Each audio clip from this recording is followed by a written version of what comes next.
Rise and shine, it's 5:09, nagbabalik po ang Panahon TV. Mga kabayan, sa puntong ito, sisilipin po natin ang lagay ng panahon for the next 3 days. Narito nga po ang 3-day weather forecast ng Pag-asa. Diyan po sa Baguio, fair weather po ang ating mararanasan bukas po yan. Magtutuloy-tuloy po yan hanggang sa Biyernes. Dito po sa atin sa Metro Manila, paghandaan po natin ang maulang panahon bukas po yan at sa Huwebes. Dalhin po natin ang ating mga payong at iba pang panangga sa ulan. Pero wala tayong dapat alalahanin dahil pagsapit ng Friday, kung may plano kang maglaba, pwede mo na uling ituloy dahil gaganda ng muli ang lagay ng ating panahon. At yan nga pong 3-day weather forecast natin sa atin ng Pag-asa.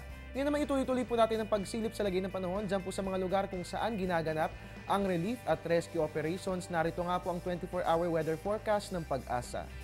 Unahin po natin sa Luzon, sa Legazpi, magiging maulan ang ating panahon. Meron tayong 24 to 31 degrees Celsius. Puerto Princesa, fair weather po tayo dyan.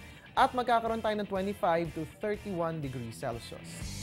Sa Visayas po, sa Iloilo at Bacolod, makararanas tayo ng isolated rain showers or thunderstorms, 26 to 31 degrees Celsius.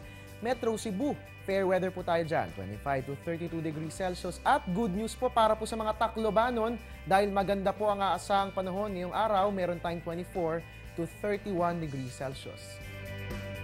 Puntahan po natin ang Mindanao, Metro Davao, maaliwalas ang panahon. Meron tayong 24 to 31 degrees Celsius. Zamboanga, makararanas po ng isolated rain showers or thunderstorms. Meron po tayong 24 to 32 degrees Celsius. Habang dyan po sa Cagayan de Oro, fair weather po ang ating maaasahan. Meron tayong 25 to 32 degrees Celsius.